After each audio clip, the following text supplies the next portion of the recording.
Interlude. The Doctor's Story. It made me cry very much, that story young Biffles told it with so much feeling. We were all a little thoughtful afterwards.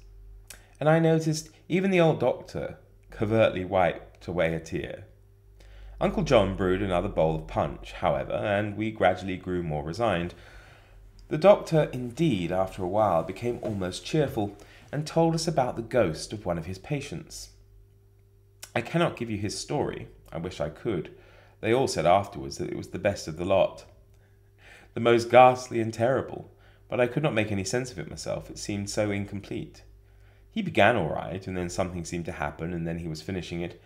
I cannot make out what he did with the middle story. It ended up, I know, however, with somebody finding something, and that put Mr. Coombs in mind of a very curious affair that took place at an old mill once kept by his brother-in-law. Mr. Coombs said he would tell us his story, and before anybody could stop him, he had begun. Mr. Coombs said the story was called The Haunted Mill, or The Ruined Home. Mr. Coombs's story. Well, you all know my brother-in-law, Mr. Parkins, began Mr. Coombs, taking the long clay pipe from his mouth and putting it behind his ear. We did not know his brother-in-law, but we said we did, so as to save time, and you know, of course, that he once took a lease of an old mill in Surrey and went to live there.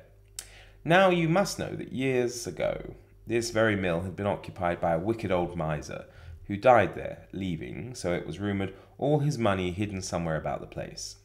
Naturally enough, everyone who had since come to live at the mill had tried to find the treasure, but none had succeeded, and the local wiseacres said that nobody ever would, unless the ghost of the miserly miller should one day take a fancy to one of the tenants and disclose to him the secret of the hiding place. My brother-in-law did not attach much importance to the story, regarding it as an old woman's tale, and, unlike his predecessors, made no attempt whatever to discover the hidden gold. Unless business was very different then from what it is now, said my brother-in-law, I don't see how a miller could very well have saved anything, however much of a miser he might have been at all events, not enough to make it worth the trouble of looking for it. Still, he could not altogether get rid of the idea of the treasure. One night he went to bed. There was nothing very extraordinary about that, I admit. He often did go to bed of a night. What was remarkable, however, was that exactly as the clock of the village church chimed the last stroke of 12, my brother-in-law woke up with a start and felt himself quite unable to go to sleep again. Joe, his Christian name was Joe, sat up in bed and looked around. At the foot of the bed something stood very still, wrapped in shadow. It moved into the moonlight, and then my brother-in-law saw that it was the figure of a wizened little old man in knee-breeches and a pigtail. In an instant the story of the hidden treasure and the old miser flashed across his mind. He's come to show me where he's hid it, thought my brother-in-law, and he resolved that he would not spend all this money on himself, but would devote a small percentage of it towards doing good to others. The apparition moved towards the door. My brother-in-law put on his trousers and followed it. The ghost went downstairs into the kitchen, glided over and stood in front of the hearth, sighed and disappeared. Next morning, Joe had a couple of bricklayers in and made them haul out the stove and pull down the chimney, while he stood behind with a potato sack in which to put the gold. They knocked down half the wall and never found so much as a fourpenny bit. My brother-in-law did not know what to think. The next night the old man appeared again, and again led the way into the kitchen. This time, however, instead of going to the fireplace, it stood more in the middle of the room, and sighed there. "Oh, I see what he means now," said my brother-in-law to himself. "It's under the floor. Why did the old idiot go and stand up against the stove, so as to make me think it was up the chimney?"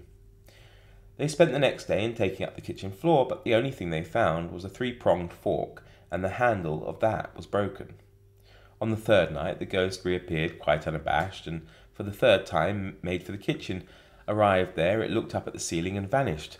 "Huh! He don't seem to have learned much sense where he's been to," muttered Joe as he trotted back to bed. "I should have thought he might have done that at first." Still, there seemed to be no doubt now where the treasure lay, and the first thing after breakfast they started pulling down the ceiling. They got every inch of the ceiling down, and they took up the boards of the room above. They discovered about as much treasure as you would expect to find in an empty quart pot. On the fourth night, when the ghost appeared as usual, my brother-in-law was so wild that he threw his boots at it, and the boots passed through the body and broke the looking-glass. On the fifth night, when Joe awoke, as he always did now at 12, the ghost was standing in a dejected attitude, looking very miserable. There was an appealing look in its large, sad eyes that quite touched my brother-in-law. After all, he thought, perhaps the silly old chap's doing his best. Maybe he's just forgotten where he really put it, and he's trying to remember. I'll give him another chance. The ghost appeared grateful and delighted at seeing Joe prepared to follow him, and led the way into the attic, pointed to the ceiling, and vanished. Well, he's hit on it this time, I do hope, said my brother-in-law, and next day they set to work to take the roof off the place.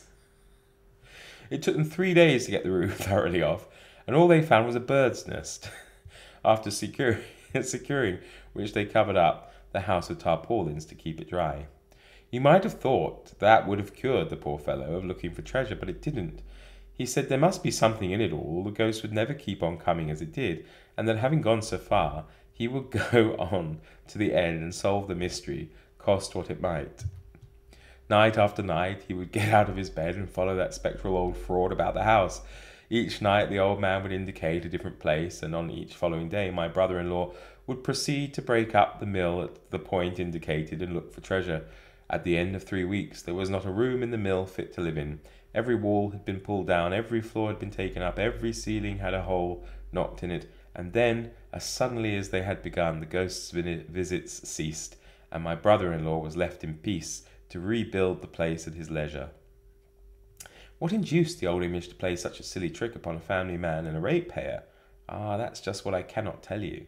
Some said that the ghost of the wicked old man had done it to punish my brother-in-law for not believing in him at first, while others held that the apparition was probably that of some deceased local plumber and glazier who would naturally take an interest in seeing a house knocked about and spoilt. But nobody knew anything for certain.